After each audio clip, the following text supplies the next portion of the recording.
이어서 이자율 평가에 대해서 계속하겠습니다.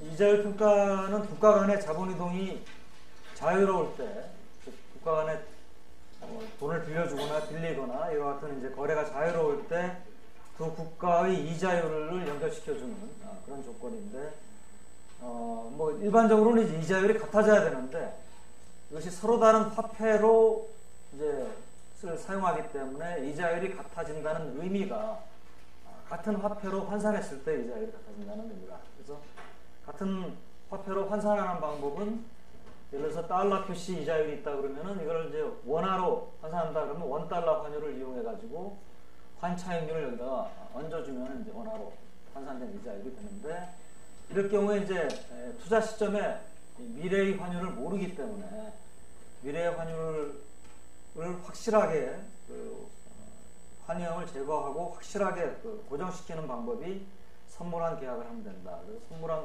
계약을 할 경우에 ST 플러스 1이 FT 플러스 1 선물 환율로 바뀌고, 이 경우에는 이제 확실하게 모든 값들이 결정되기 때문에 이것은 이제 커버된 외화, 무위험 외화 수익률이라고 그러고, 그러면 이제 이것이 이제 원화로 환산한 미국 이자율이기 때문에 이것하고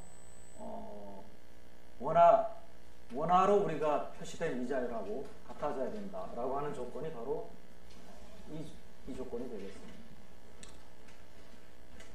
뭐 저렇게 우리가 조건을 쓸 수도 있고, 저것은 근사식이고요. 조금 더 정확한 식은 지난 시간에 우리가 소개한 대로 1 플러스 i는 1 플러스 i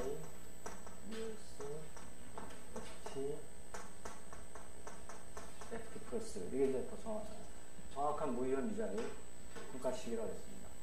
자, 이와 같은 이 무위험 이자율 평가가 성립되는 이유는 이 무위험 이자율 평가를 금융시장에서의 일물일가의 법칙이라고 그럽니다. 즉 하나의 물건에는 동일한 가격이 형성되어야 된다. 그런데 이제 금융시장에서는 가격이라는 게 이자율이기 때문에 동일한 상품에는 동일한 금융상품에는 동일한 이자율이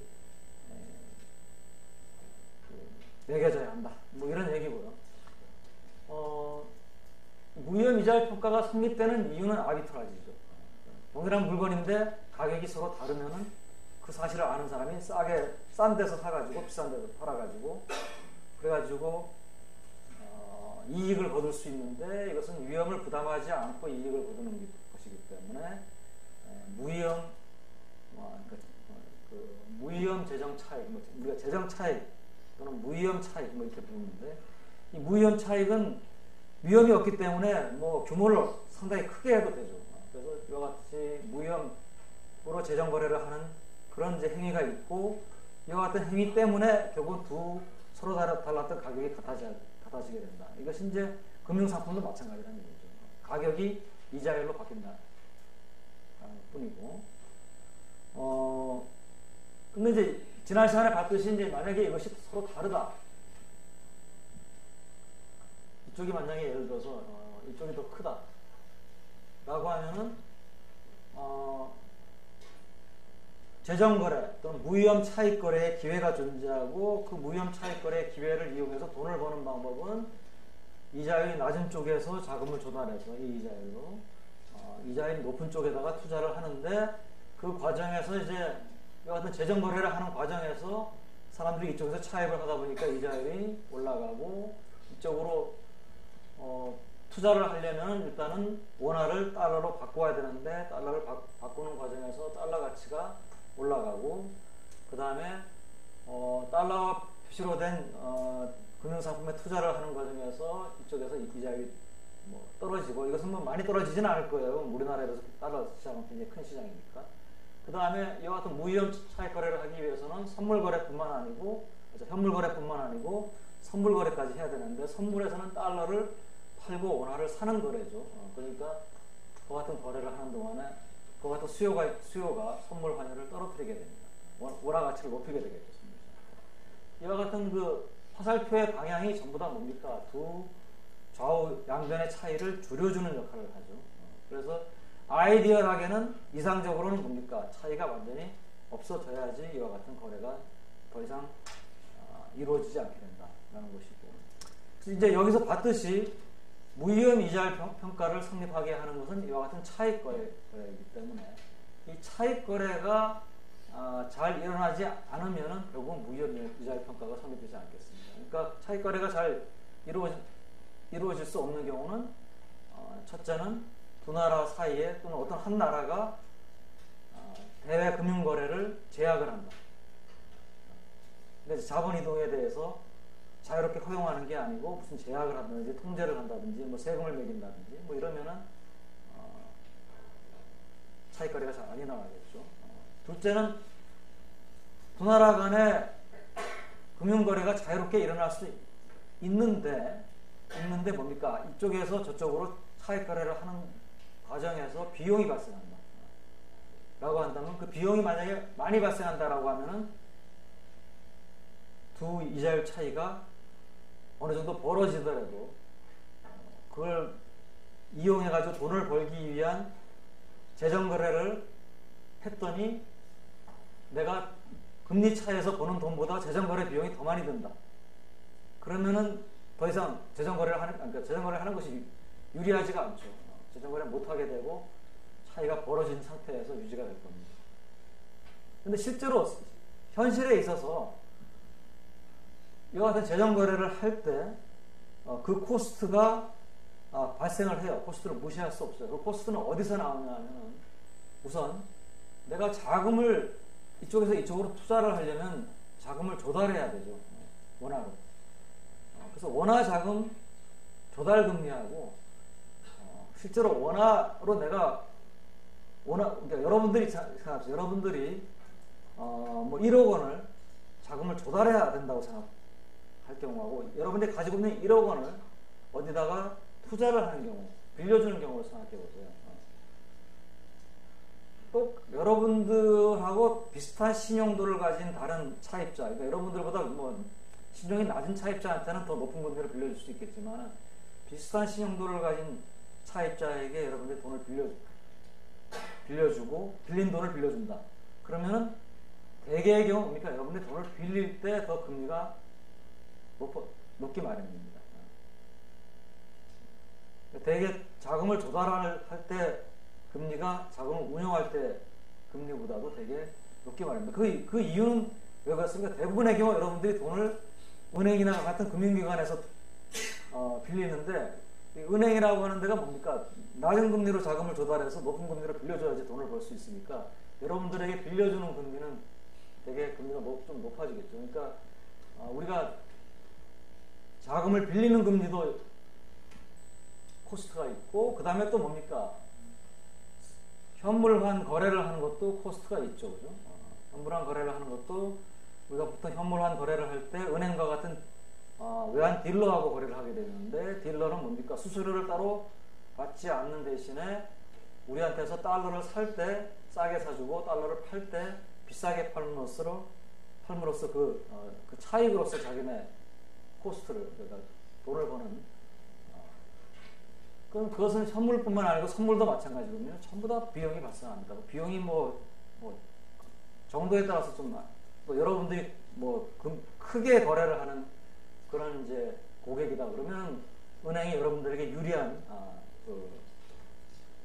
호가를 제시를 하고 여러분들의 규모가 작으면 여러분들이 은행이 제시하는 큰 호가 차이를 받아들일 수밖에 없고 이런 차이는 있지만 어쨌든 간에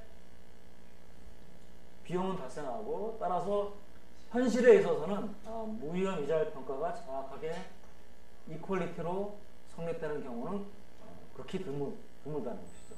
그러니까 우리가 보통 무위험 이자율 평가가 성립된다라고 하는 것은 양변의 차이가 좌변하고 우변의 차이가 어떤 코스트 보다도 작으면은 그러니까 차이가 좀 나지만은 그 차이가 일정한 밴드 내에 있습니다. 그러면 무위험 이자율 평가가 성립된다고 인정을 합니다. 그래서 이 얘기는 요 렉처가 끝나는 부분에서 좀 구체적인 사례를 가지고 여러분들에게 몇 가지 좀 현실적인 감각을 가질 수 있도록 얘기를 해주겠습니다. 사실 무위험 이자율 평가는 그야말로 이것은 뭐 리얼 라이프입니다. 국제적으로 하는 사람들에게는 이걸 가지고 자금 조달을 할 때도 이거 쓰고 운영을 할 때도 쓰고 돈을 여러분들 뭐 JP 모간이라든지 시티뱅크라든지 이런데 트레이딩 데스크에 있는 사람들은 꼭 한 가지만을 가지고 돈을 벌잖아요. 여기서 돈을 벌 수 있는 기회, 저기서 돈을 벌 수 있는 기회, 이런 거를 전부 다 이와 같은 무위험 이자율 평가에 들어있는 원리를 이용해 가지고 한 화표로 표시되어 있는 이자율을 다른 화표로 표시되어 있는 이자율로 환산해 가지고 그때 내가 조달할 수 있는 금리하고 운용할 수 있는 금리하고 차이가 나면은 바로 그걸 이용해서 투자를 하고 이런 것이 어떤 한 가지에만 국한되어 있질 않아요. 이 사람들이 투자를 하는 상품들이. 또 사실 투자하는 상품도 뭐 채권도 뭐 1년짜리, 2년짜리, 3년짜리 일드컵 라이딩도 해야 되고, 그러니까 사실 이렇게 돈 버는 사람들의 그 머릿속이나 그 수준이라는 것은 간단한 수준은 아니죠. 여러분들이 아마 이런 사람들하고 얘기를 해보면은 아마 좀 흥미도 느낄 수 있고 감도 잡을 수 있는 기회가 있을 거예요. 자, 무위험 이자율 평가. 아까 얘기한 대로 좀 정리를 하겠습니다. 근거. 이거 성립되지 않으면 차익 거래가 발생한다. 재정 거래가 발생한다. 그래서 일종의 일물일가의 법칙이다. 즉 동일한 채권에는 동일한 가격. 이때 동일한 가격이라는 것은 동일한 이자율인데 엄밀하게 얘기하면 이 이자율은 yield to maturity입니다. 그러니까 만기까지 보유했을 때의 이자율. 만기까지 보유하지 않을 경우에는 중간에 팔아야 되는데 팔 때 채권 가격이 얼마냐에 따라서 또 위험이 생기죠. 그런 위험을 다 우리가 없애고 비교를 하는 거죠. 확실한 것끼리 비교를 하죠. 자, 그러면 이게 동일한 상품인데 채권에 있어서 채권이 동일하다. 우리가 뭐 예를 들어서 사과가 동일하다. 그러면은 사과의 뭐 크기나 빛깔이나 맛이나 뭐 모양이나 이런 것들이 같아야 될 거 아니에요, 그죠? 그러니까 그럼 채권이 동일하다라는 뭘 말하느냐? 채권에 대해서 배운 사람들은 알겠지만 이것도 여러 가지 조건들이 채권이 동일한 채권인지 여부를 판별하는데 이제 기준이 될 수가 있습니다. 가장 중요한 것은 디폴트 리스크, 부도 위험. 채권을 원리금을 갚을 가능성, 또는 갚지 못할 가능성이 동일해야지만 동일한 그러니까 가장 아이디어라는 것은 동일한 발행자. 그렇지만 동일한 발행자라 하더라도 다를 수가 있어요. 예를 들어서 우리나라 정부가 발행한 채권일 경우에 원화 표시 채권은 발권력을 동원해서라도 갚을 수 있지만 달러 표시 채권은 그렇지 않잖아요. 그죠? 그럼 두 번째는 이제 머추리티, 채권의 만기. 채권의 만기가 보통 일반적으로 길면 길수록 부도가 날 확률이 조금이라도 더 높죠. 그래서 그런 거. 세 번째, 리퀴디티. 리퀴디티는 이제 시장의 유동성. 시장의 유동성이라는 것은 내가 이 채권을 만기까지 보유하지 않고 어떤 현금이 필요해서 중간에 팔려고 하는데 시장이 굉장히 유동성이 높으면은 내가 뭡니까? 비교적 가격을 손해보지 않고 쉽게 팔 수가 있어요. 근데 시장의 유동성이 낮으면은 내가 가격을 좀 싸게 풀어쳐야지만 팔 수가 있죠. 그러니까 손해를 볼 수가 있으니까 그런 것들이 이제 이거 이외에도 다른 조건들이 있을 수가 있겠지만 가장 중요한 조건들은 이제 이런 조건입니다. 정부가 발행하는 이제 채권의 경우에는 이거 세 가지 말고 한 가지가 더 붙습니다. 네 번째, 정부가 발행하는 채권이 아니고 일반적으로. 그건 뭐냐, 여기 네 번째 나와 있는 요겁니다. 그래서 요 얘기를 하죠. 그 다음에 두 번째는,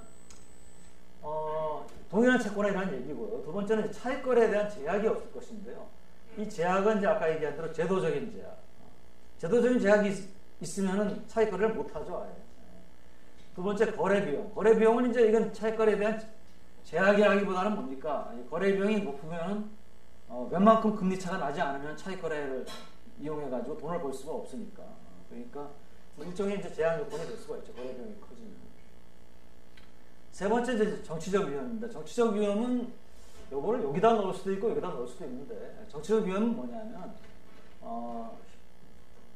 현재에는 이와 같은 제도적인 문제가 없는데, 정부의 어떤 정치적인 의사결정, 국가의 정치적인 의사결정에 의해서, 국가의 의사결정에 의해서 제도적인 제약이 미래에 도입될 가능성입니다. 미래. 그러니까 이거는 이제 어떤 거냐 하면은, 뭐 예를 들어서, 지금 뭐 어디, 임바고가 있는 나라가 어딜까요? 예를 들어서 이전에, 이란이다. 그럼 이제 이란에다가 이제 금리하고, 미국 금리하고 비교해가지고 이쪽이 이란 금리가 더 높다. 그러면 똑같이 이제 이거 해가지고, 현물한타 이용해가지고 이제 이란에다가 이제 투자를 하겠죠. 그런데, 이란이 뭐 핵무기 개발하고 뭐 이래가지고 이란 투자에 대해서 뭐 임바고가 생긴다. 그러니까 이란에 미국하고 이란하고 관계가 나빠져가지고 미국 투자자들이 이란에 투자한 돈을 회수할 수가 없게 된다. 그러면은 이거는 뭡니까? 지금 투자할 당시에는 정치적 위험이 아까 투자를 할 수가 있었죠. 그런 제도적으로 투자를 할 수 있었는데 한 6개월 정도 후에 상황이 나빠져가지고 그런 가능성이 있다. 그러면 그게 이제 폴리티컬 리스크잖아요. 그런 가능성이 있으면은 당연히 사람들이 투자를 안 하려고 들겠죠. 이게 이제 예상치 않게 일어나는 경우도 있습니다. 그러니까 필리핀 같은 경우에 외환이 부족해지니까 자기 나라에 투자했던 외국인들이 이것을 팔아가지고 그 다음에 다시 자기 나라로 회수해 가려면 달러로 바꿔야 되잖아요. 달러로 바꾸어서 회수해 가는 것을 중지를 시킨 적이 있습니다. 이런 것도 폴리티컬 리스크죠. 그래서 이런 폴리티컬 리스크가 예상이 되면은 당연히 뭡니까? 들어가려고 하지 않겠죠. 조금이라도 있다고 생각합니다.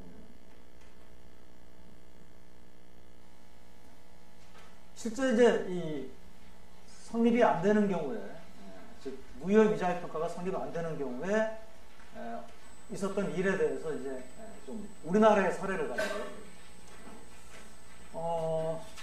여기서 이제 이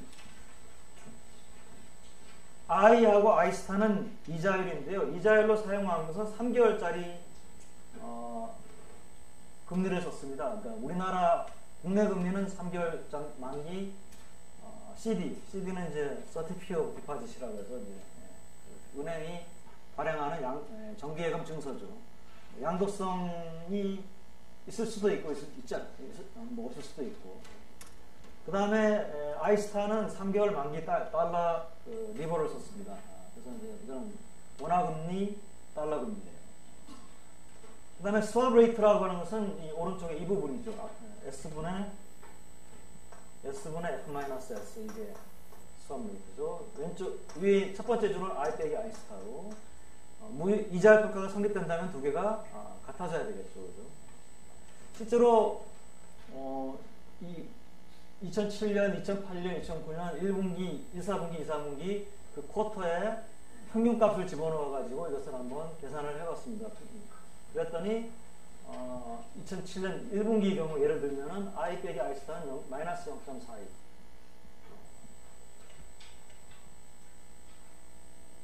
인데 스왑 레이트는 마이너스 0.7. 그러니까 이게 마이너스 0.42. 이거 퍼센트입니다. 퍼센트. 그 다음에 이쪽은 마이너스 0.7. 그 70인데 뭐 눈으로 봐서는 성립이 안 되죠. 왜냐하면 이쪽이 어느 쪽이 더 큰, 이쪽이 더 크죠. 성립이 안 되는데 이 정도, 그러니까 이게 이제 아비트라이즈 기회인데 0.28%. 이 정도의 아비트라이즈 기회는 뭐 우리가 사실 코스트를 우리가 얼마 정도 된다라고 정확하게 얘기하기가 쉽지가 않아요. 그래서 코스트를 커버를 하지 못할지도 모르겠다 이런 생각이 들 수 있는 그 정도의 숫자일 수도 있습니다. 근데 2분기가 되면 이제 이것이 0.52로 이제 커집니다. 0.52로 커지면은 이게 3개월 동안에 0.5%면은 1년이면 2% 정도니까 이게 코스트가 상당히 이제 이 정도면은 상당히 큰 차이거든요. 이 정도는 코스트 커버할 수 있지 않냐. 그럼 이제 한 분기가 더 지나면은 1.42%. 이 정도면 코스트 암만 코스트가 우리가 정확하게 코스트가 얼마가 될지 모른다 하더라도 아비트라지 코스트가 1.4%면 이건 상당히 큰 값이거든요. 이건 분명히 아비트라지 기회가 있다고 볼 수가 있습니다. 그럼 이제 이 아비트라지 기회를 어떻게 이용을 하겠습니까? 이게 마이너스 0.25고요. 이게 플러스 지금 1점 얼마죠? 마이너스 1.67 이면은 이쪽이 큽니다. 이쪽이 크다는 건 결국 뭐냐면은 근사식으로 놓을 때 i보다도 i 스타 더하기 s분의 f-s가 이쪽이 크다는 얘기거든요. 왼쪽이. 그렇다면 어떤 식으로 아비트라지가 일어나겠습니까? 이쪽에서 달러로 자금을 조달해서 이것을 원화로 국내에 가져와 가지고 원화 표시 상품에 투자를 하는 이런 아비트라지가 일어납니다. 그럼 실제로 그와 같은 아비트라지가 일어났어요. 그걸 뭘 보면 알겠느냐? 외국인들이 아비트라지를 하기 위해서 쓴 게 사실은 CD를 쓴 게 아니고 국고채나 통화안정증권을 썼습니다. 왜? 안전하니까. CD는 은행에서 발행한 건데 은행만 하더라도 자기네들이 보기에는 신용도가 떨어진다는 얘기예요. 그래서 외국인들이 보유한 국고채나 통화안정증권의 보유 양이 얼마나 변했느냐. 앞에 델타거든요. 이때는 조금씩 늘었어요. 근데 이 갭이 크게 벌어지니까 크게 늘어납니다. 이거는 외국인들이 뭡니까? 이 아비트라지를 이용하기 위해서 주로 외국인들, 이건 미안합니다. 이게 꼭 외국인이 아니고 누구든 이 아비트라지를 할 수가 있습니다. 국내 은행도 할 수 있고, 여러분도 할 수 있고, 외국 은행도 할 수 있고. 근데 이 아비트라지를 하는 데 있어서 가장 유리한 게 누군지 한번 생각해요. 가장 유리한 것은 여기서 달러 자금을 조달해서 이쪽으로 갖고 옵니다. 그러니까 누가 가장 아비트라지 하는 데 유리해요? 달러 자금을 가장 싸게 조달할 수 있는 사람이 아비트라지 하는데 가장 유리한 거예요. 누굽니까 그게? 외국 은행이죠. 미국 은행 시티뱅크나 지금 미국에 있는 이 은행들, 한국에 있는 시티뱅크 말고 미국의 뉴욕에 있는 시티뱅크나 얘네들은 예금자한테 가장 싸게 예금을 받고 있어요.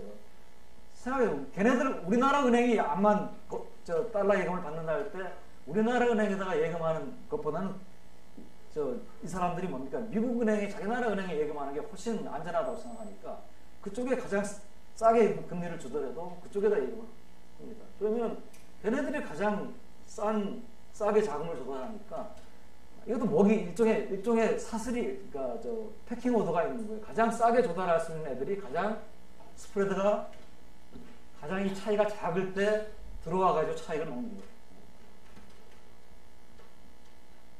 그래서 실제로 들어온 친구들이 누구냐 하면은 외국 은행들이 직접 들어온 게 아니고 그 외국 은행들이 뭡니까? 우리나라의 지점들을 가지고 있죠. 지상. JP 모간 JP 모간 체이스면 JP 모간 체이스에 한국 지점 현지 법인이 있어요. 지점이나 현지 법인이 있습니다. 그럼 얘네들이 자기네 본사한테서 싼 금리로 돈을 빌려갖고 와가지고 달러를. 그 달러를 뭡니까? 원화로 현물환에서 바꾸고 그것을 국고채나 여기 투자를 하고 그걸로 끝나는 게 아니죠. 3개월이면 3개월, 1년이면 1년 후에 자기네가 이것을 바꿔서 나갈 때 이것도 확실하게 정해놔야 되니까 그때는 뭡니까? 원화를 달러로 바꾸는 선물환 거래를 체결하는 거죠. 그걸 다 체결해 놓으면은 그 차이만큼이 확실하게 우리나라 정부가 부도를 내지 않는 이상 확실하게 그 차익을 챙길 수가 있는 거예요. 그 차익을 챙기는 과정에서 어떤 일이 일어납니까? 외국에서 돈을 갖고 오니까 달러 표시 차입금이 늘어나겠죠, 우리나라에. 왜냐하면은 우리나라의 외채는 우리나라 거주자의 외채입니다. 따라서 모건 체이스의 한국 현지 법인이 본사에서 가져온 자금이라 하더라도 이것은 뭡니까? 모건 체이스의 한국 현지 법인은 우리나라의 거주자입니다. 따라서 이 모건 체이스의 한국 지점이 본사에서 갖고 온 달러 자금은 우리나라의 외채로 잡힙니다. 그래서 우리나라 외채 늘어나고 동시에 뭐가 늘어납니까?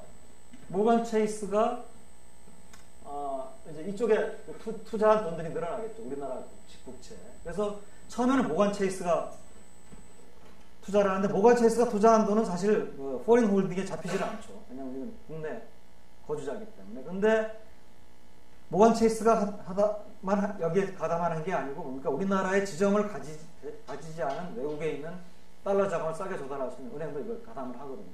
그런 은행들이 대거 들어오면은 우리나라 이제 정부가 발행한 국채 중에서 외국인이 보유한 비중이 자꾸 늘어나는 거예요. 우리는 이걸 통해서 아비트라지가 일어나고 있구나라고 하는 것을 우리가 뭐 다른 통계도 봐가지고 우리가 알 수 있지만 외국인들이 왜 우리나라 국채를 많이 사느냐? 살 때 외국인 국채만 사지를 않는다는 거죠. 아비트라지를 하기 위해서 산다. 우리나라 국채가 예뻐 보여서가 아니고 선물한 이걸 통해 가지고 다 모든 위험을 다 제거해도 나한테 돈이 남으니까 사서 들어온다. 자, 들어왔습니다.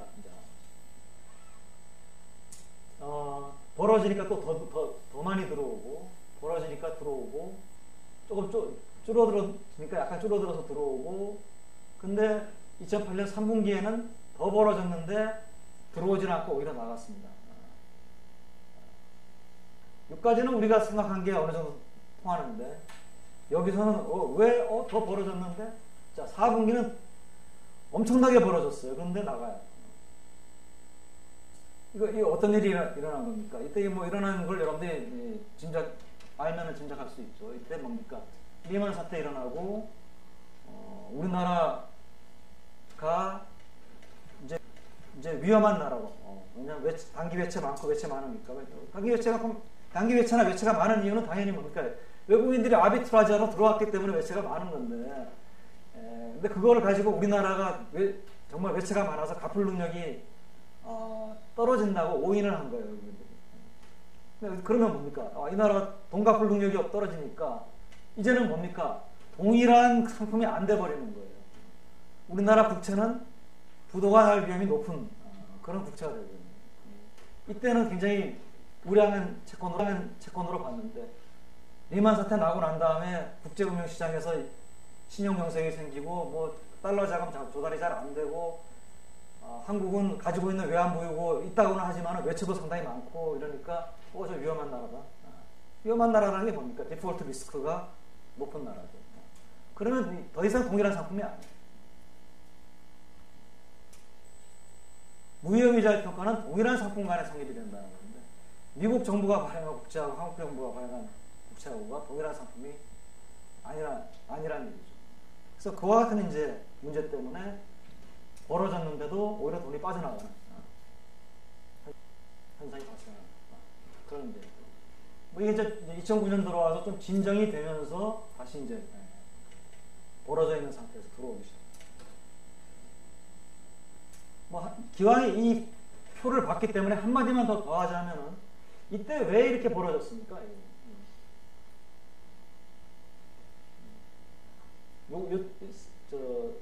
3분기부터는 우리가 좀 비상 상황이라고, 4분기부터는 라고 하더라도 이때 2.79, 2.4, 뭐 1.4 보통 이 정도가 정상인데 1.4, 뭐 2 이렇게 벌어진 게 왜 벌어졌습니까?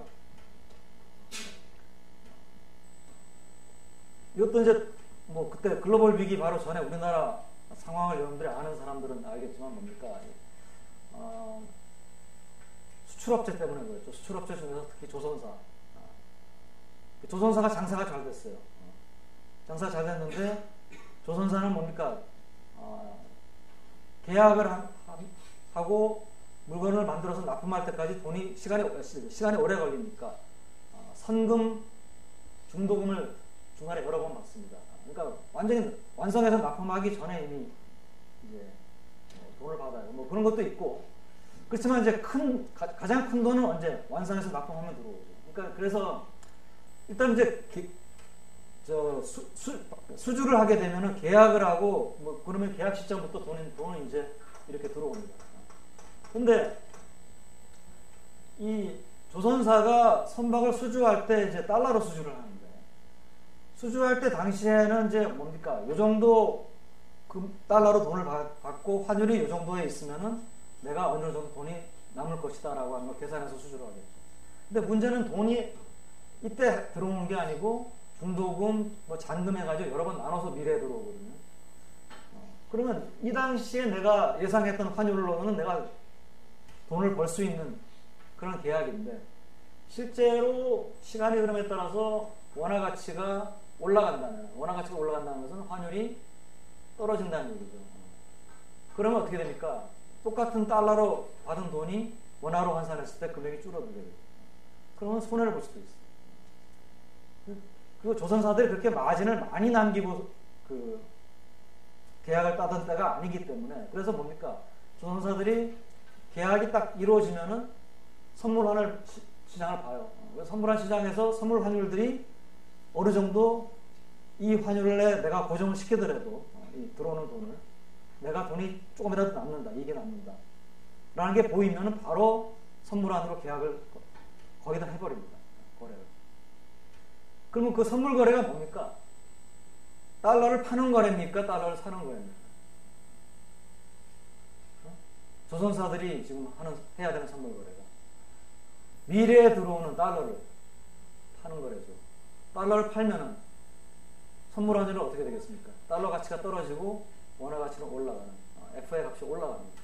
그래서 FA 값이 올라갔어요. 이게 조선사들이 엄청나게 장사가 잘 됐어요. 단군 이래 이렇게 장사가 잘 된 적이 없어요. 그러니까 뭡니까?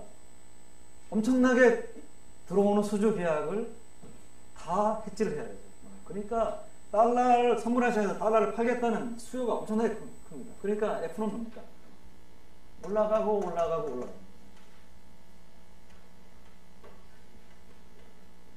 달러를 팔면은 F가 올라갑니까? 잘못 얘기한 것 같은데 맞나?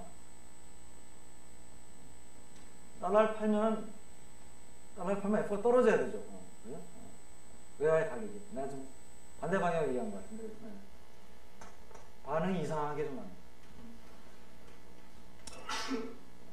그래서 수완 레이트를 보면은 S분의 F-S가 엄청나게 마이너스죠.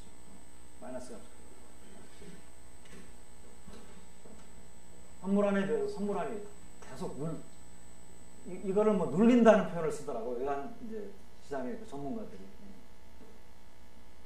선물환율이 눌린다. 자꾸 눌려져가지고. 그래서 이런 이제 무위험 이자 평가가 성립되지 않을 경우에 이와 같은 이제 일들이 실제로 일어날 수가 있다는 것이죠. 근데 이제 우리가 이 무위험 이자 평가가 성립되지 않았는데 이게 아비트라지가 들어오면 이게 좁혀져야 되는데 왜 안 좁혀졌느냐? 이게 조선사들이 계속 수주량이 늘어나니까 계속 눌리는 합도 있고요. 또 한 가지는 이제 아비트라지를 활용하려면 뭡니까? 외국 은행들이 뭡니까? 자기 이제 달러를 갖고 와서 우리나라에 원달러 수업을 하고 국채 투자를 하는데, 자, 이 외국 금융기관들도 뭡니까? 다 위험 관리를 합니다. 그 위험 관리 중에 하나가 뭐냐면은 동일 국가 또는 동일인에 대해서 얼마 이상 포지션을 안 가져가. 그러니까 아무리 한국에 좋은 재정거래 기회가 있더라도 이게 무위험이라고 하더라도 뭡니까? 어차피 국고채에 투자를 하는 겁니다. 국고채는 아마 국가가 발행한 거지만 부도 위험이 있을 수가 있어요. 또 폴리티컬 리스크도 있을 수 있어요. 한국은 북한이 있기 때문에 지정학적 위험. 우리는 폴리티컬 리스크라고는 안 부르고 지정학적 위험이라고 부르지만 아까 우리가 얘기하지 않았던 그 위험이 있습니다. 그래서 한국에 얘네들이 가지고 있는 모든 돈을 다 몽땅 몰빵한다. 이런 일은 금융기관이 내부 규정상 할 수가 없는 거예요. 그러니까 한국이면 우리가 거기다가 가질 수 있는 포지션이, 이 포지션이라는 것은 한국의 주식이나 채권이나 이런 거에 투자할 수 있는 금액이 얼마나 정해져 있거든요. 그러니까 그거 이상 딱 도달하면 그 이상 얘네들이 눈에 앞에 귀에는 보이지만 위험관리 규정 때문에 더 이상 못 오는 거예요. 그럼 이제 외국 금융기관이 그래서 못 오면은 그 다음에 뭡니까? 국내 금융기관들이 이제 그 다음에 이제 들어갑니다. 국내 금융기관. 근데 국내 금융기관은 해외에서 달러를 조달을 하려면 예금을 주로 해외에서 예금을 주로 못 받기 때문에 그건 왜냐하면 리테일 뱅킹을 해외에서 하는 것이 거의 어렵잖아요. 그러니까 외국에서 자금을 조달할 수밖에 없는데 그럼 시장에서 자금을 조달하려면은 국내 금융기관의 레이팅도 트리플 A가 아니고 달러 레이팅. 그러니까 아무래도 금리가 높죠. 그래서 이제 벌어질 수밖에 없는 거죠. 얘네들은 아비트라지에 가담한다 그래도 코스트의 차이가 크게 나기 때문에. 이런 일들이 이제 실제 이제 무위험 이자율 평가가 원리 그러니까 무위험 이자율 평가 자체보다는 그 원리가 실제 어떻게 이용되는지를 보여주는 그런 그림인데 여기에 이제 무위험 이자율 평가가 성립되지 않을 경우에 외국인이나 어떤 차익 거래자가 어떤 식으로 차익 거래를 하느냐를 예시적으로 보여줍니다. 이거는 여러분 나중에 한번 보도록 하세요. 이게 이제 3개월까지는 이자가 보통 발생하지 않기 때문에 FX 수업을 가지고 왜냐하면 현물 거래하고 선물 거래를 묶어야 되니까 FX 수업을 하거든요. 하고 만약에 이제 이것이 기간이 길어지면은 1년이라든지 이렇게 길어지면은 이 중간에 이자가 발생할 수 있기 때문에 FX 수업보다는 통화 수업을 이용한다. 우리 통화 수업은 자세하게 설명을 하지 않았지만 간단하게 설명을 했었습니다. 통화 수업을 이용을 해가지고 이제 거래를 하고요. 그런 차이만 있을 뿐입니다. 자, 무위험 이자 평가 이 정도 하고 이제 유위험으로 넘어가겠습니다. 자, 이번에는 이제 유위험 이자율 평가라고 하는 것은 뭐냐면 만약에 두 나라 사이에 선물한 거래가 하는 것이 불가능하다. 그러니까 선물한 시장이 발달되지 않으면 선물한을 내가 이용하고 싶어도 선물한 거래를 하지 못하는 경우가 있습니다. 실제로 이제 예를 한 가지 들자면은 몽골 같은 경우에 이자율이 굉장히 높습니다. 이자율이 굉장히 높아요. 국채 금리가 연 11%. 그러니까 회사채는 거의 없고요. 시장에 갖다 대. 은행 정기예금 금리 같은 경우도 국채 금리가 좀 높습니다. 한 14%, 15%. 그러면은 이거 굉장히 높은 금리니까 돈 가져가서 투자하면 되잖아요. 그럼 투자 못하게 제도적인 제약이 있느냐? 전혀 없습니다. 돈이 들어가든 나가든 몽골은 상관 안 합니다.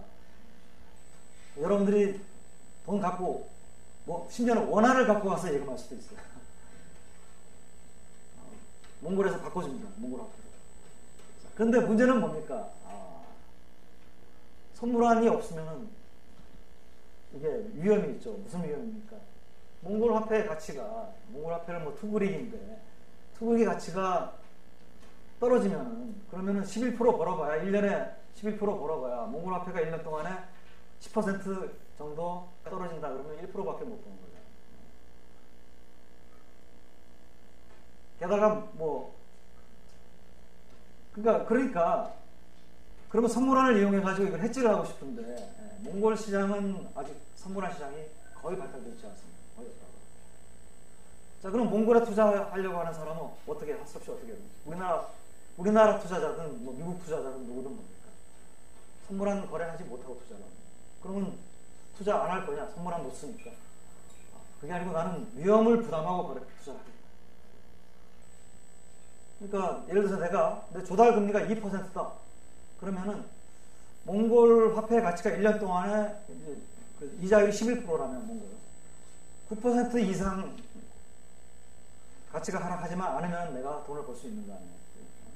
8%만 받겠다. 3% 벌 수 있는 거예요. 그러니까 이제는 뭡니까? 선물환이 없으니까 예상된 환율. ST 플러스 1은 이제 1년 후의 환율인데 내가 그 환율을 예상해가지고 그 예상된 환율이 바로 뭡니까?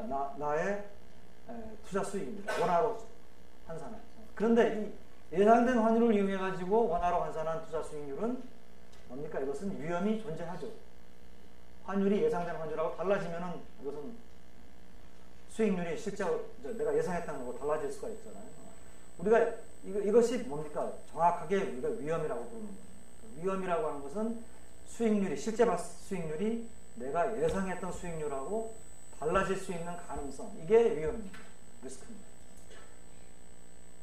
뭐 위험의 정의는 얼마든지 다르게 표현할 수 있겠지만은 본질은 이겁니다. 내가 예상했던 가격하고 실제 가격이 달라질 수 있는 가능성.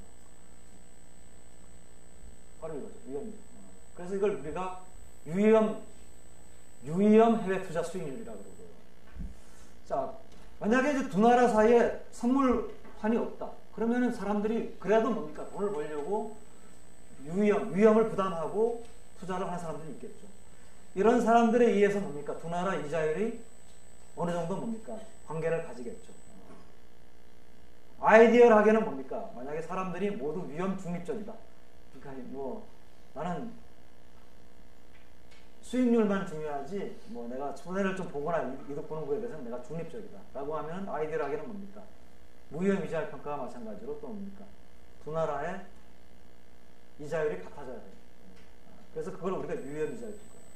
유위험 이자율 평가의 식은 이겁니다. 이거는 근사식이고 정확한 이제 식은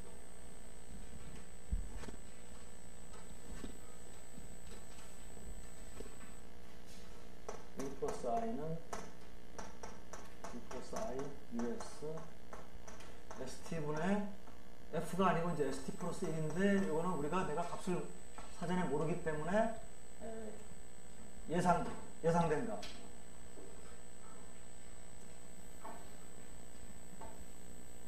예상된 값을 집어넣어서 같아집니다. 이게 유의험 이자율 평가입니다. 자, 유의험 이자율 평가를 성립되게 만드는 것은 아비트라지가 아닙니다. 그죠? 그죠? 아비트라지는 위험을 부담하지 않고 차익을 노리는 건데, 이거는 이렇게 된다 하더라도, 예를 들어서 이쪽이 높다. 여기서 이쪽으로 간다 하더라도 뭡니까? 이거는 위험이 있어요. 그래서 이걸 우리가 뭐 아비트라지하고 구분하기 위해서 익스펙테이션 아비트라지라고도 하고요.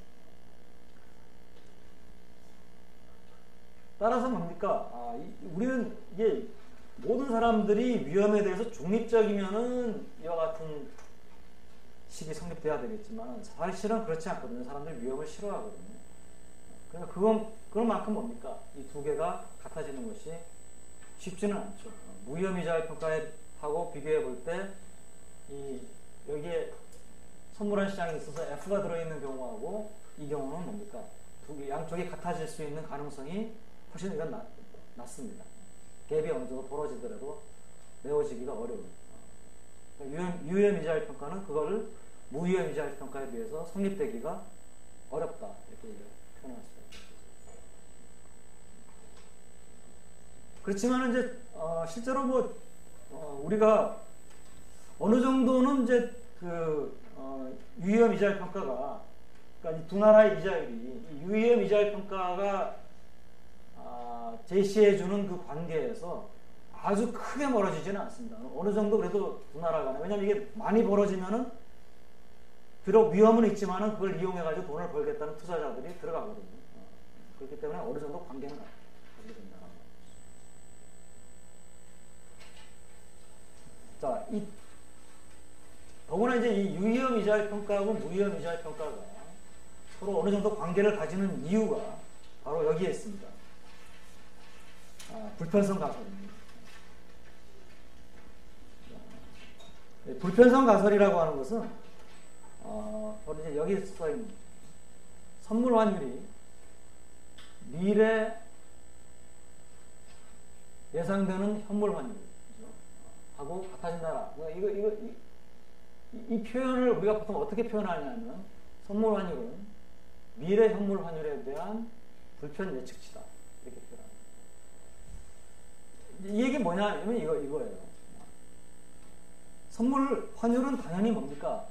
선물환 시장에서 결정이 됩니다. 선물환 시장에는 뭐 예를 들어서 뭐 3개월짜리 선물환이다. 그러면 3개월 후에 발생하는 달러를 팔고 원화로 바꾸겠다는 사람도 참여를 하고, 3개월 후에 필요한 달러를 지금 미리 정해진 가격에 사겠다는 사람도 참여합니다. 그래서 이것도 뭡니까? 수요 공급에 의해서 선물 환율이 결정이 돼요.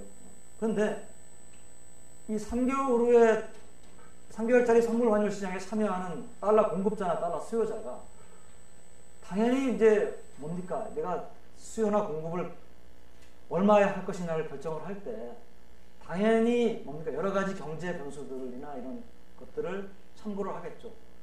그 중에 하나가 뭐겠습니까? 3개월 후에 현물 환율이 얼마쯤 될 것이냐. 물론 이것은 나름대로 사람마다 예상이 다를 수도 있지만 예를 들어서 내가 지금 3개월 후에 미국이 3개월 후면은 6월도 지났으니까 지금 9월설도 있지만은 6월 정도면은 미국이 금리 인상할지도 모르겠다. 6월이면 금리 인상 가능성이 지금 상당히 높은 걸로 지금 얘기를 하고 있는데 그 금리 인상하면은 달러 가치가 올라가겠다. 그러니까 원달러 현물 환율이 그때는 지금부터 3개월 후에 현물 환율은 지금보다 높아지겠다. 지금 한 1,085원이다 그러면 한 1,110원 정도 되지 않겠나. 내가 예상을 했어요. 자, 선물환 시장에 내가 참여해가지고 선물환 시장에서 달러를 내가 살려고 하는데 선물환 시장에서는 달러를 예를 들어서 1,150원에 거래가 되고 있다. 그러면 내가 어쩔 수 있겠습니까? 1,150원에 확정짓는 거는 너무 비싸게 내가 확정짓는 거 아니에요. 차라리 그럼 내가 좀 위험을 좀 부담하고 그냥 좀 선물환 시장 쓰지 말고 그냥 3개월 동안 기다렸다가 현물환율 참여하자. 이렇게 될 수가 있을 거 아니에요. 그러니까 너무 이 두 개가 괴리가 되면, 그러니까 내가 사람들이 예상하는 미래 현물환율하고 실제 시장에서 거래되는 선물환율이 차이가 많이 나면은 사람들이 선물환 거래를 안 하려고 들겠죠. 너무 차이가 나요. 그러니까 어느 정도 이 두 개가 사람들이 예상하는 미래 현물환율하고 선물환율 간에는 어느 정도 관계가 있으리라고 하는 걸 우리가 짐작을 할 수가 있습니다. 요 뒤에 이 부분은 이제 이 미래 그 예상되는 현물 환율이 합리적 기대에 의해서 이제 그 예상치가 구해진다면은 이와 같이 구해질 거다라고 하는 합리적 기대를 보통 나타내는 식이죠.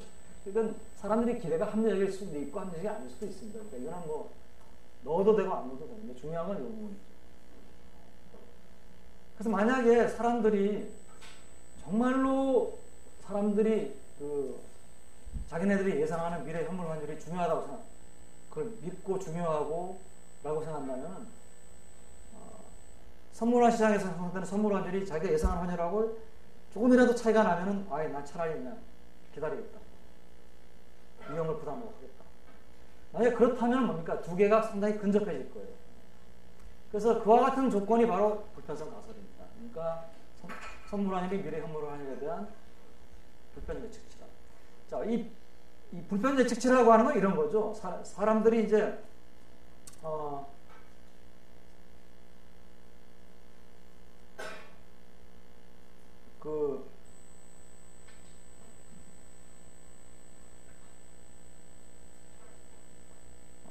그러니까 사람들이 미래 현물 환율을 예측을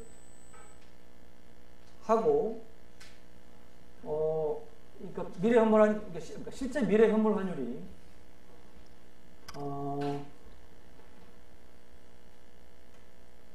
사람들의 예측치하고 사람들이 예측했던 값하고 실제 미래 현물 환율은 얼마든지 달라질 수가 있어요. 커질 수도 있고 작을 수도 있고. 커지는 거는 이제 커지는 것도 약간 커질수록 많이 커질 수도 있고 작을 수도 있고 많이 작을 수도 있고. 그런데 미래 현물 환율을 예측을 내가 한다라고 할 때 내가 한 예측이 괜찮은 예측이다. 예측으로서 괜찮은 성질을 가지고 있다. 라고 할 때 그 괜찮은 성질 중에 하나가 뭡니까? 불편성이죠. 그러니까 내가 한 예측치에 비해서 높아질 수도 있고 낮아질 수도 있는데 평균적으로는 내가 한 예측치하고 거의 높아지는 정도하고 낮아지는 정도의 평균이 내가 한 예측치하고 거의 비슷하다. 그럼 나 예측치는 굉장히 괜찮은 예측치.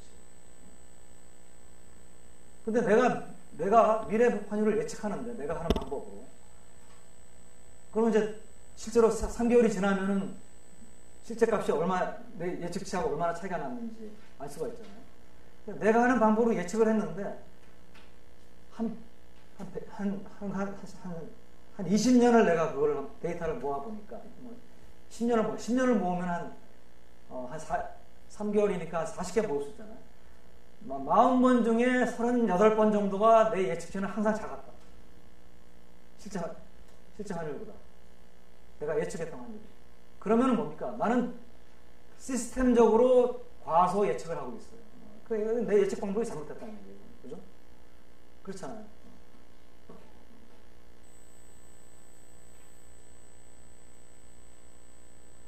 여러분들이 내일 $1 환율이 얼마인지를 친구들하고 내기를 하는데, 그럼 여러분들 나름대로 예측하는 방법이 있을 겁니다.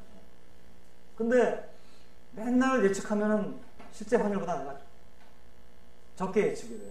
그럼 여러분 당연히 어떻게 하겠습니까?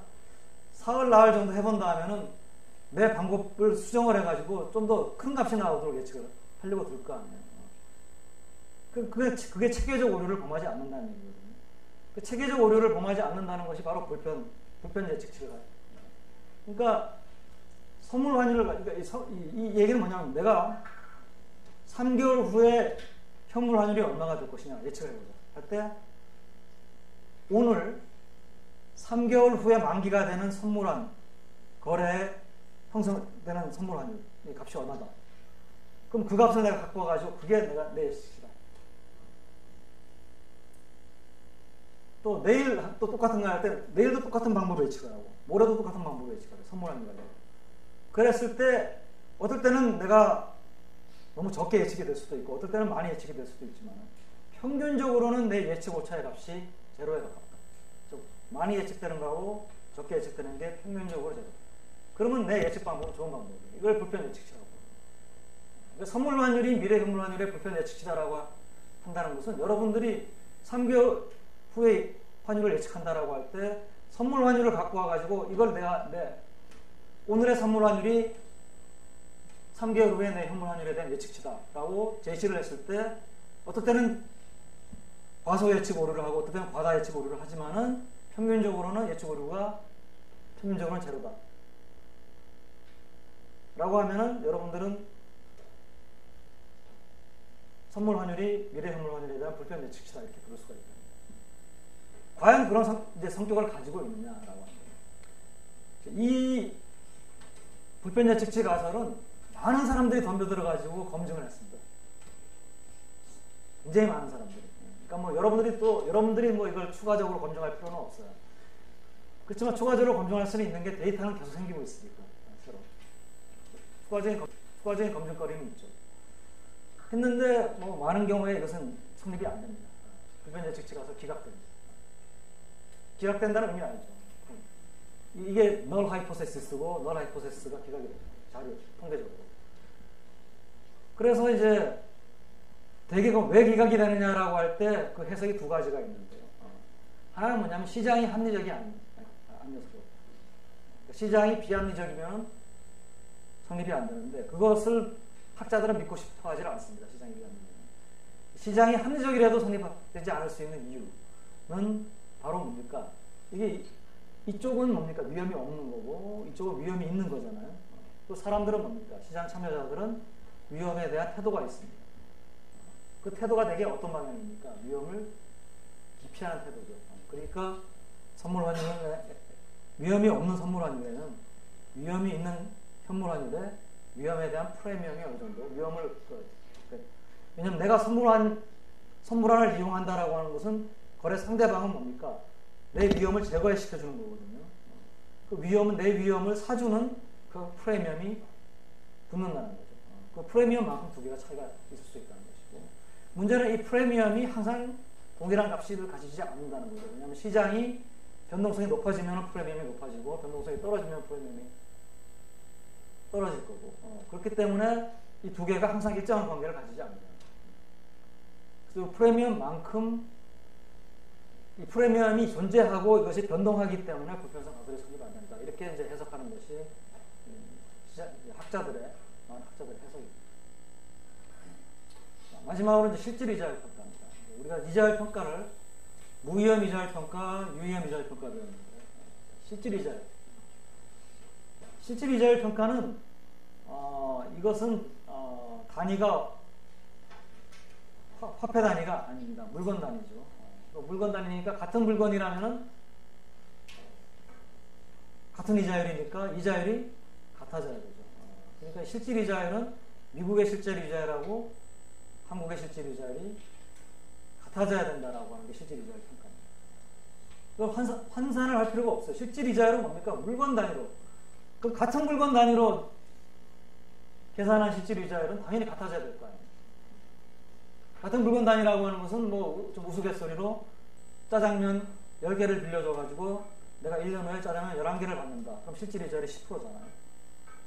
그럼 한국에서 짜장면 10개 빌려줘서 11개 받으나 미국에서 짜장면 10개 빌려줘서 11개 받으나 실질 이자율 둘 다 이자율은 뭡니까? 10%잖아요. 근데 화폐로 표시된 명목 이자율은 한국에서는 10,000원 빌려줘서 11,000원 받는 거고 미국에서는 100달러 빌려줘가지고 뭐 110달러 받든지 105달러 받든지 이거는 뭡니까? 화폐 단위가 달라지면 이건 환산을 해줘야 되잖아요. 짜장면 10개, 11개 똑같은 짜장면 10개 뭐 11개든 12개든 받으면은 여기서는 20% 여기서는 10% 이자율이 다른 거예요. 직접 비교를 할 수가 있어요. 그래서 실질 이자율은 직접 비교가 가능하기 때문에 실질 이자율은 뭡니까? 두 나라 간의 자본의 이동이 자유롭다면은 뭡니까? 실질 이자율 평가는 실질 이자율이 같아져야 된다. 환산할 필요도 없어요. 이게 이제 실질 이자율 평가입니다. 자, 실질 이자율 평가 그렇지만 실질 이자율 평가는 조금 복잡한 게 실질 이자율 평가는 이제 R equal R 스타죠. R equal R 스타 실질 이자율. 근데 우리가 이제 하려고 하는 건 이 실질 이자율 평가하고 다른 이제 이자율 평가를 좀 결합을 시키죠. 관계를 우리가 보려고 하는 건데요. 이 실질 이자율 평가하고 유의형 이자율 평가 간의 관계를 한번 보도록 하겠습니다. 어떻게 보면 칠판 한번 여기 써놨지만 뭐 칠판으로 쓰는 게 더 나을 것 같습니다. 자, 실질 이자율 어떻게 정의됩니까? I 빼기 I 2죠. 명목 이자율에서 예상 인플레이션을 빼면 실질 이자율입니다. 하고 이거는 뭡니까? I 스타 빼기 파이 스타 2죠. 그게 같아져요.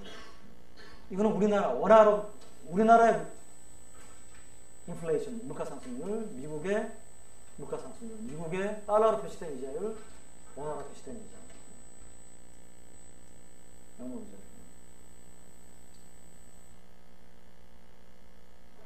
자, 이 I 빼기 I 스타를 왼쪽으로 넘기면은 오른쪽으로 파이 2 빼기 파이 스타.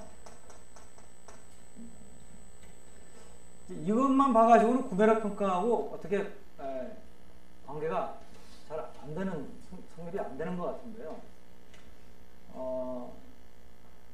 근데 우리가 이 구매력 평가에서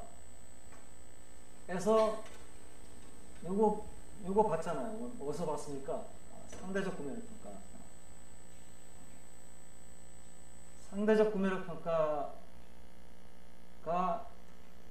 뭡니까? 그 나라 간의 P분의 델타 P 빼기 P 스타분의 델타 P 스타 이퀄 S분의 델타 S 환율의 변화율. 이게 상대 구매력 평가였잖아요.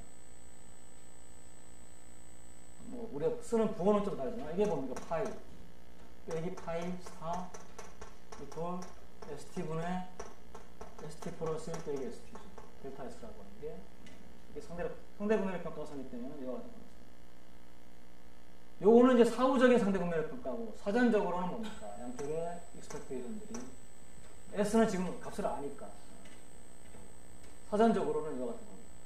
그러면은 우리가 요 식 대신에 요 식을 집어넣으면은 어떻게 되는가? 이퀄 ST분의 ST 플러스 1에 2 빼기 ST. 이게 바로 뭡니까? 아이스타일. 요거하고 이게 같다는 게 바로 뭡니까? 유의형 이자율 평가죠. 그러니까 실제 구매력 평가가 갑자기 어디서 나타난 애가 아니고 유의형 이자율 평가하고 관계가 있습니다. 어떤 관계가 있습니까? 유의형 이자율 평가가 성립되고 and 뭐가 성립돼야 됩니까? 상대적 구매력 평가가 성립이 되면은 실질 이자율 평가가 성립됩니다. 그래서 실질이자율 평가는 조금 더 까다로운 조건입니다. 그러니까 무위험이자율 평가가 가장 덜 까다로운 조건이고, 여러분들 생각에는 무위험이자율 평가가 제일 까다로운 조건일 것 같지만 사실 무위험이자율 평가는 뭡니까? 위험이 전혀 들어갈 이유가 없기 때문에 가장 성립되기가 쉬운 조건입니다. 유위험이자율 평가는 거기에 위험이 들어가기 때문에 좀 벌어지게 돼 있어요. 성립되기가 어려워요. 실질이자율 평가는 뭡니까? 거기에다가 상대 구매력 평가라고 하는 하나의 조건이 더 들어가야 되기 때문에 더 뭡니까? 성립되기가 어렵죠. 그러니까 그 성립되기가 어렵다는 것은 R하고 R스타가 현실에 있어서는 더 벌어질 가능성이 높다는 거예요.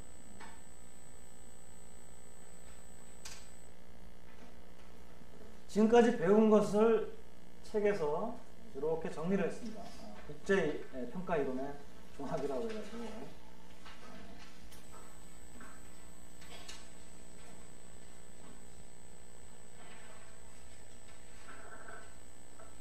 그래서 요 도표가 도움이 될지, 아니면 이 도표를 외우는 게 오히려 더 어려울지, 그건 모르겠는데, 이 도표는 이제 이걸 보여줍니다. 자, PPP. 이 PP는 상대 구매력 평가죠. 예상 인플레이션의 차이가 예상 환율 변화율의 차이. 우리 아까 썼던 그거죠. 이게 이제 상대 PPP가 성립되려면 이 두 개가 같아져야 된다. 그 다음에, unbiased hypothesis는, 예상 환율 변화하고 선물한 활동이 같아진다. 이건 뭐, 얼핏 보면 아닌 것 같지만, 여기 뭡니까? SS 같고, 여기 SS 같고, FT가 ST 플러스 1의 2하고 같다. 이게 FT가 FT 플러스 1이라고 쓰는 게 우리가 쓰고 있는 노테이션하고 같은 노테이션입니다. 그래서 이게 FT 플러스 1이 ST 플러스 1의 2하고 기대치하고 같다. 이게 아까 우리가 했던 불편성 가설이었잖아요. 그러니까 불편성 가설은 이 두 개가 같은 게 불편성 가설. 그 다음에 CIRP는 커버드 인트레스트 레페리티는 무위험 이자율 평가는 선물원 할증하고 이자율 차이가 같은 거. 그렇죠? 그 다음에 유위험 이자율 평가는 얘하고 같은 유위험 이자율 평가죠. 실질 이자율 평가는 얘하고 예상된 물가 상승률의 차이가 같은 실질 이자율 평가. 각각의 관계를 다 가르쳐줍니다. 그 다음에 이제 어느 것이 더 성립되기 어려운 조건이냐, 이것도 중요해요. 이것은 어디서 시작해야 되냐 하면은 CIRP에서 CIRP가 가장 성립되기 쉬운 조건입니다. 그러면 여기서 UIRP가 성립되려면은 CIRP에다가 뭘 더해야 됩니까? Unbiasedness Hypothesis라는 더 하나의 또 까다로운 조건이 성립돼야지만, 여러분들 이걸 읽을 때 CIRP는 이 동그라미하고 동그라미가 같은 게 CIRP다. 유의는 요거하고 요게 같은 게 유의다. 이건 정의고요. 그 다음에 그게 추가적으로 우리가 할 수 있는 게, 자, UIRP가 성립되려면 어떤 조건이 성립돼야 되느냐. 가장 성립되기 쉬운 조건이 CIRP거든요. 여기서 출발을 하세요. 이 그림만 보면 그걸 모르는데, 내가 이제 여러분들에게 해석하는 방법을 가르쳐요. 그림을 사용하는 방법을. 여기서 출발해가지고, 요게 성립되려면은, 그게 뭡니까? 요거의 빗변인 요거 두 개가 성립돼야 됩니다. 요 두 개가 성립돼야지 요게 성립됩니다. 요거보다 까다롭죠. 여기 하나 더 있어요. 자, 요게 성립된다라고 하자. 라고 할 때, RIRP가 성립되려면 어떻게 돼야 됩니까? 요 빗변 두 개를 같이 가야죠. 그러니까 요게 성립되면은 UIRP가, 요거 두 개가 성립되면 UIRP가 성립되고, UIRP가 성립될 때 PPP까지 성립되면 RIRP가 성립돼요. 요게 제일 까다로운 조건입니다.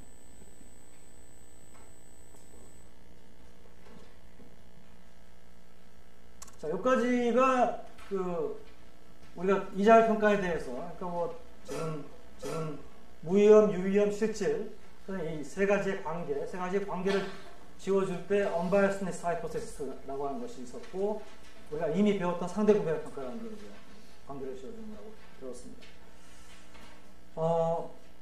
이제 지금 오늘 약간 남은 시간하고 다음 시간에 얘기할 게, 이제 여러분들이 무위험 이자율 평가에 들어간 원리가, 아까 이 국제 금융시장에서 트레이딩을 해서 돈을 벌려고 하는 전문적인 트레이더들이 많이 이용하는 하나의 트레이딩 기법이거든요. 그래서 물론 이 사람들이 이렇게 간단한 것만 가지고는 돈을 벌 수 없고 굉장히 복잡하게 이제 결합을 하지만, 그 원리를 한번 좀 여러 가지 원리를 보도록 하겠습니다.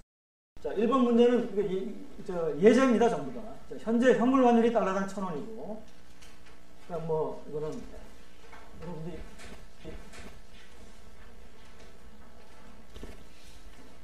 ST는 1000이에요. 1 그 다음에 1년 만기 채권 금리가 달러 표시 채권이 4%니까 IUS가 0.045. 나는 보통 이게 퍼센트로 잘 표시를 안 합니다. 그 다음에 원화 표시 채권의 경우 8%다. I는 0.0%. 여기서 달러 표시, 원화 표시라는 게 좀 구분이 되어 있고요. 그 다음에 1년 만기 선물 환율이 달러당 FT 플러스 1이, 근데 1년 만기, 이건 1년 만기 이자율이고, 1030년. 5% 달러. 그러면은, 무이험 이자율 평가가 지금 성립하느냐 안 하는데, 이거 뭐 근사식으로 볼 수도 있고, 그냥 볼 수도 있습니다. 근사식으로 보는 거는 I 빼기 IUS 0.04. 그 다음에 여기는 S분의 F-S. 1000분의 1030 빼기 1000. 그냥 뭐 하면 이게 0.03이니까 이쪽이 크니까 뭐 무이험 이자율 평가가 엄밀하게 얘기하면 성립 안 되는 걸로 얘기를 할 수 있고요. 우리 코스트에 대해서 아무런 얘기를 안 했기 때문에 코스트가 제로라고 보면, 또는 뭐 여러분들이 이걸 뭐 이렇게 안 하고 정확한 식으로도 할 수가 있겠죠. 정확한 식으로 한다면 우리나라는 1.08이고 이쪽은 1.04 곱하기 1000분의 1030이니까 이것도 뭐 정확하게 계산하면 이쪽이 큽니다. 대략적으로 뭐 근사식이나 정확하게 하는 거나 대략적으로 뭐 비슷한 이제 결과를. 2번 문제. 현재 현물 환율이 달러당 1000원이고 똑같아요. 1년 만기 채권 금리가 달러 표시 4%, 원화 표시 8%입니다. 그런데 문제는 FT 플러스 1인데 FT 플러스 1이 1년 만기가 아니고 3개월입니다. 그러니까 뭐 굳이 얘기하면 이게 T 플러스 4분의 1, 1이 1년이라고 한다면 4분의 1, 1년. 자, 이런 경우에는 이거 우리가 무이험이자 평가 성립되는 걸 어떻게 우리가 비교하겠습니까? 엄밀하게 얘기하면 이건 비교할 수도 없습니다. 왜냐하면 이게 1년짜리고 이건 3개월짜리니까. 그러니까 3개월 만기 금리를 알아야죠.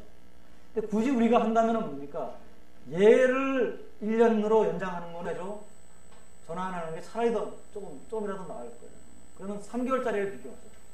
3개월짜리를 비교하면은 요거 1년이 4%면 3개월은 1%죠. 2%. 그러니까 이건 약간 0.01이고. 비교하면 이번에는 이쪽이 더 3개월만 비교를 한다.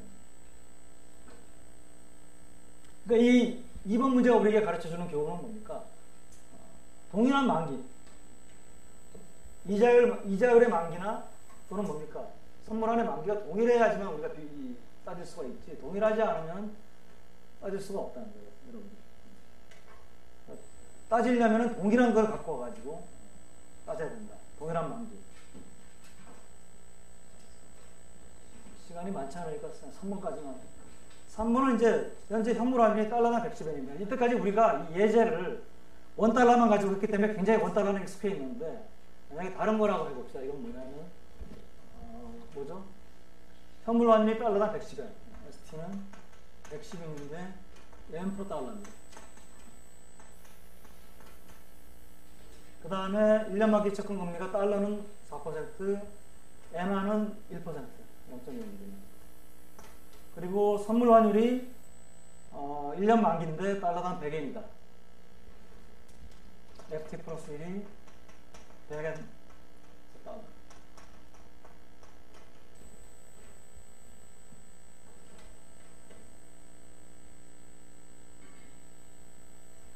자, 이 엔화의 경우에도 직접 표시법으로 표시가 되어 있기 때문에 우리가 썼던 그 공식을 그대로 적용할 수가 있습니다. 왜냐하면 우리가 쓴 공식 I 빼기 I 스타가 US가 아니더라도 ST분의 FT 플러스 1 빼기 ST라고 했을 때 이게 뭡니까? 직접 표시법이죠. 즉 달러 한 단위당 이 나라 화폐 몇 단위로 표시한 환율이었죠. 근데 이게 N이면은 엔화도 뭡니까? 1달러가 몇 N으로 표시하는 직접 표시법이거든요. 그러니까 앞에다가 엔화 금리, 뒤에다 달러 금리를 이 식을 그냥 쓰는 게 맞습니다. 그럼 뭐 이건 적용하는 거는 뭐 쉬우니까 그냥 생략하겠습니다. 이게 뭐 여기서 이거 빼면은 i에서 i 쓰면 마이너스 0.03이거든요. 이거는 100n에서 110n이니까 110분의 100 빼기 110이니까 마이너스 0.09 정도 될 거거든요. 그러니까 이쪽이 뭐 크게 나올 거예요.